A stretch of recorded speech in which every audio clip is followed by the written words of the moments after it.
FM 89.1, Radio Universidad. Cuando comenzamos el programa, bueno, comentábamos acerca de, obviamente, el tema del día, ¿no? La renuncia de Máximo Kirchner como presidente del bloque, ¿no? Del Frente de Todos en la Cámara de Diputados. Para conversar sobre este tema, estamos en comunicación telefónica con Raúl Aragón, consultor político y director del programa de estudios de opinión pública en la UNLAM. ¿Qué tal, Raúl? Buenas tardes, un gusto. Buenas tardes, ¿cómo estás, Vanina? Gracias por llamarme. Gracias a usted por su tiempo, para esclarecernos toda esta situación. Y bueno, comencemos desde el principio, ¿no? Para algún que otro oyente que por ahí esté escuchando y no sepa los motivos o qué pasó, ¿no? O capaz que se está enterando ahora. ¿Qué pasó con Máximo Kirchner? ¿Por qué renunció? Bueno, es especulativo, es decir, él en su carta de renuncia, en su comunicado de renuncia, explica por qué renunció. Uh-huh. Él dice que no puede ser presidente del bloque del oficialismo y estar en desacuerdo, como dice que lo está, con el acuerdo que se firmó o se acordó con el Fondo Monetario Internacional. Igual tuvo algunas expresiones, yo diría, descalificantes hacia el presidente, cuando dice, por ejemplo, que el fondo no necesita hacer su trabajo cuando siempre hay alguien dispuesto a hacerlo en su lugar, ¿no? Es decir, hay una tirantez muy importante en este momento al interior del oficialismo, pero en realidad la tensión siempre existió entre el kirchnerismo duro y el peronismo albertista, digamos. Eso existió desde el comienzo. Lo vimos florecer o aparecer cuando la derrota en las PASO del año pasado. Y ahora aparece de nuevo, digamos. En realidad lo que sucede es esa tirantez, ese nivel de desacuerdo general estuvo siempre, solo que cada tanto aflora en un hecho puntual. Esta vez es el acuerdo con el fondo. Pero en realidad lo que hace también Máximo Kirchner es una movida política que tiene como finalidad posicionarse respecto del 2023, claro, porque apuesta a que el cumplimiento de las condiciones que acordamos con el fondo produzcan un deterioro en la calidad de vida de la clase media baja que le permita a él, que no le permite a Alberto ser candidato a una reelección en el 23. Básicamente es eso, es una apuesta política lo que hace Máximo Kirchner, ¿no? Perfecto. Bueno, a pesar de haber renunciado, él aclaró, obviamente, que en el Frente de Todos va a permanecer. Claro. Hubo 4 o 5 conversaciones durante el día de ayer entre Máximo Kirchner y Sergio Massa, presidente de la Cámara, uh-huh, en la cual en realidad lo que intentaba Massa era convencerlo de revertir su actitud. No lo consiguió, pero sí hubo ese acuerdo de que el bloque no se rompe, y a la vez hubo señales de respeto donde ambos entendieron que el otro tenía sus propias razones y que las respetaba, aunque no concordaba. Digamos que la sangre no llegó al río. Es otro apriete del kirchnerismo sobre el peronismo albertista. Lo que ocurre es que ahora Alberto se va a recostar con mucha más fuerza sobre los gobernadores que tienen poder territorial y sobre los intendentes de conurbano con poder territorial, y se peroniza aún más. Vamos a ver una gestión mucho más peronista que populista y más federal. Es su camino a la reelección. Está jugando su reelección aquí. Si consigue controlar relativamente la inflación, que los sueldos no pierdan poder adquisitivo, que recuperan un poco de poder adquisitivo, en ese caso, y reactivar la economía en general, creo que tiene una muy buena posibilidad de la reelección. También tiene el efecto contrario, lo de Máximo Kirchner. Y por otro lado, la que queda totalmente descolocada es la oposición, porque la oposición ya dijo que estaba de acuerdo. Entonces, es muy graciosa la situación, porque la oposición está de acuerdo con el oficialismo y hay un sector del oficialismo que hace de oposición. O sea, es muy rara la situación. Yo en realidad nunca vi una situación así, ¿no? Creíamos que íbamos a estar tranquilos cuando la oposición dijo que estaba de acuerdo y de repente se nos dio vuelta todo. Sí, se dio vuelta todo.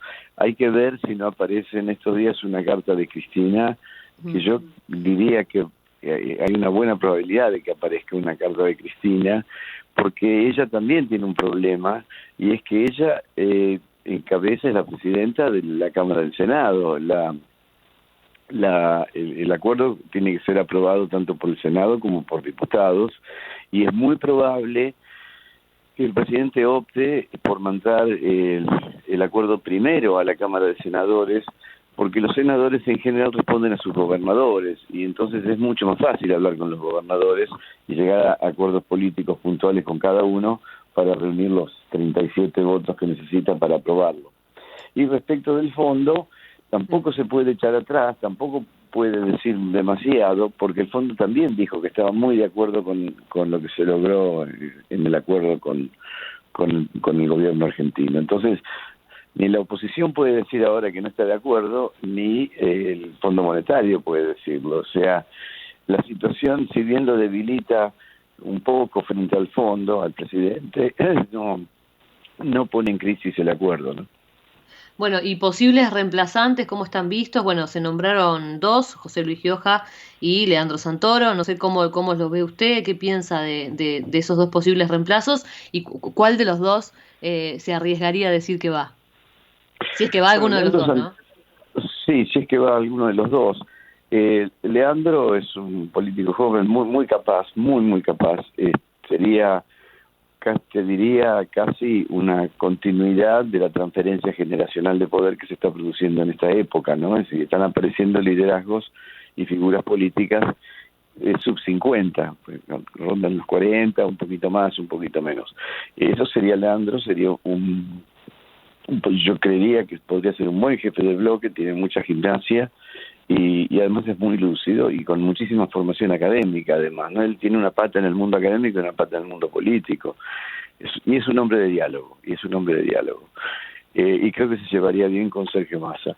Y Gioja es un hombre, bueno, ya lo conocemos, de una inmensa trayectoria política, que entiende las necesidades de una gestión serena, así que tampoco sería un mal presidente del bloque, ¿no?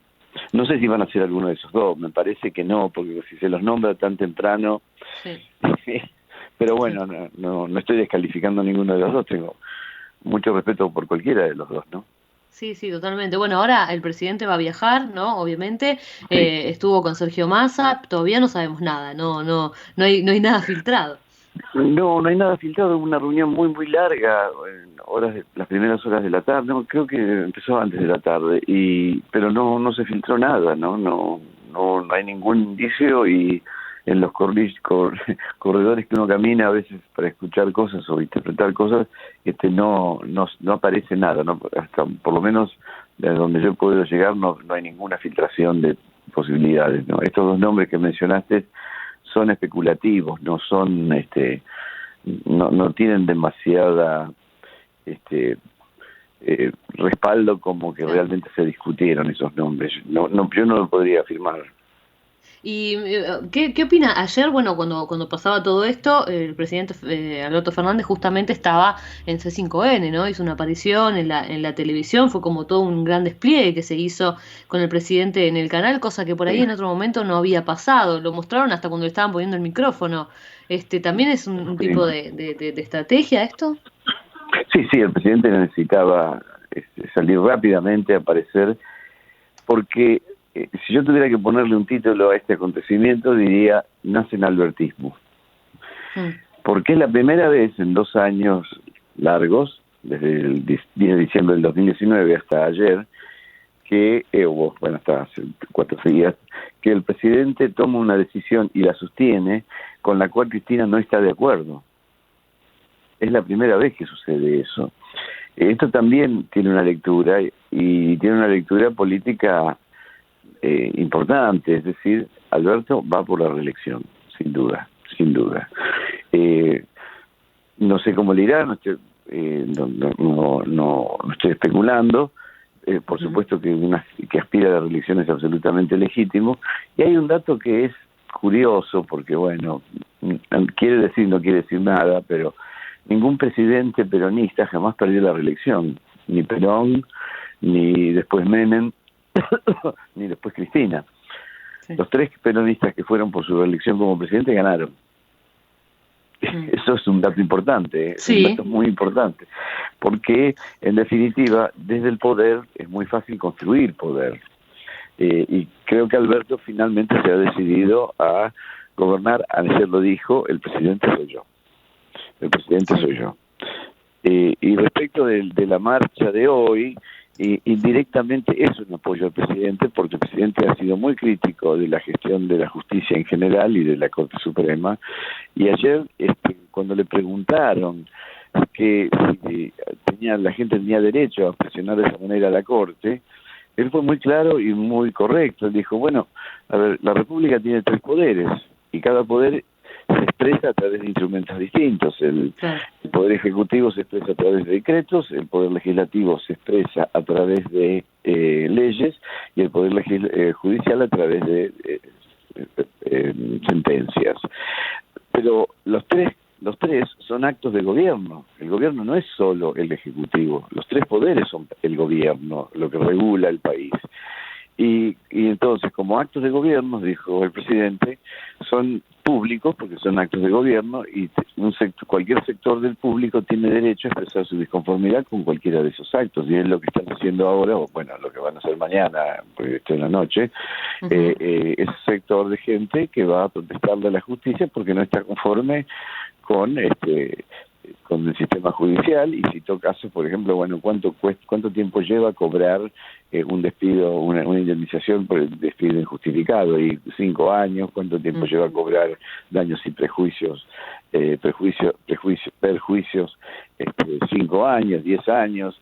Es decir, él cuestiona no solamente de la Corte, que en realidad dijo que no la cuestionaba, que él no quería la remoción de nadie, pero que lo que sí quería era una justicia más expeditiva, etcétera, ¿no? Exacto.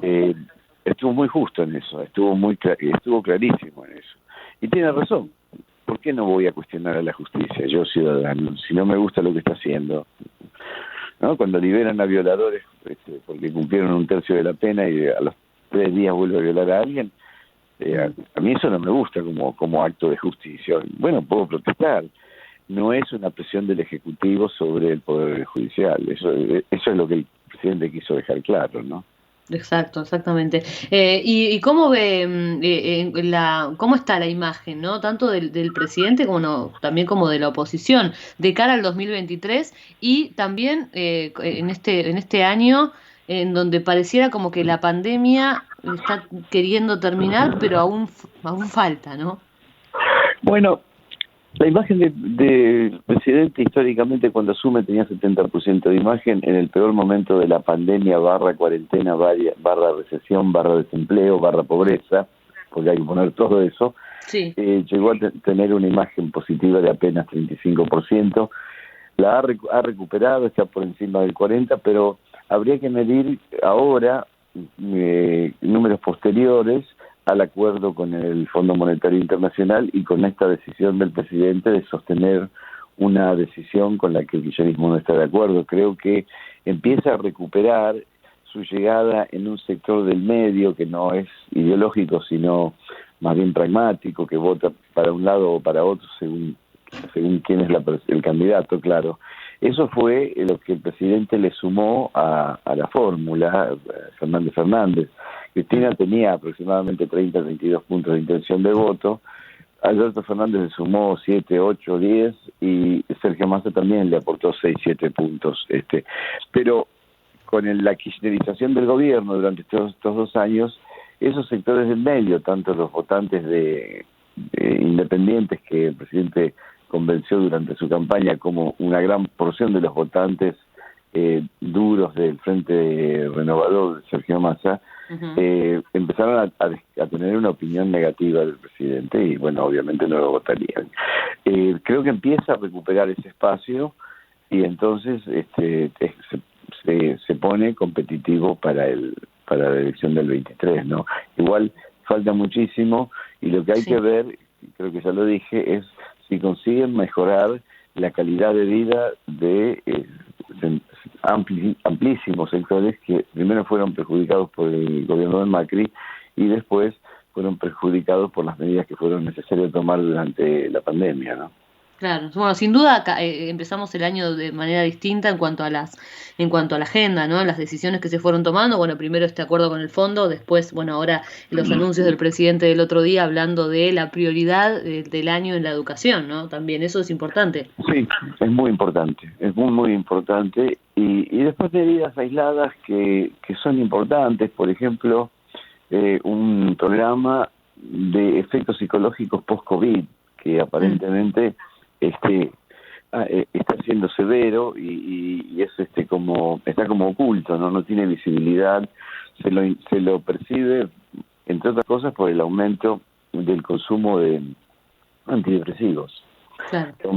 Ha aumentado singularmente. Y otro dato, lo dijo riéndose, que nadie lo sabía en realidad, es el siguiente. Él le preguntó a la ministra de Salud cuántas vacunas compramos de cada marca, ¿no? Y de cuál compramos más, de Pfizer, de Moderna o de Sputnik. Todo el mundo, todos creemos que es de Sputnik. No, y eso es un dato público, digamos. La mayor cantidad de vacunas que se compró de una marca es Pfizer, después Moderna y en tercer lugar Sputnik. Esto de la ideologización de la vacuna, etcétera, etcétera, ¿no? Así que hay un montón de información dando vuelta que no adquiere visibilidad mediática porque, bueno, los medios están muy sesgados a favor o en contra.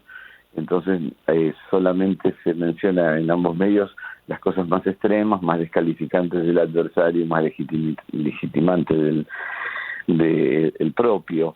Pero en realidad estamos camino a un control de la pandemia. Ya creo que era Omicron, por lo menos ayer habíamos bajado a 25.000, 24.000 contagios, hace 5 días, 6 días había llegado a 100.000 o un poco más. Es decir, se está controlando, eso es producto claramente del progreso de vacunación que aumenta, y finalmente creo que vamos a terminar siendo uno de los países, por lo menos de América Latina, que mejor controló la pandemia. Hay un dato también que es un dato de la realidad, y es que por lo menos no se supo nunca de un médico que haya tenido que elegir a quién le ponía un respirador. ¿Esto qué quiere decir? Que el sistema sanitario, reforzado por la gestión de gobierno, con los hospitales de campaña, con la compra de equipos de respiración, etcétera, etcétera, es decir, el esfuerzo que hizo el gobierno para dar una respuesta sanitaria a la demanda de la pandemia fue una buena gestión.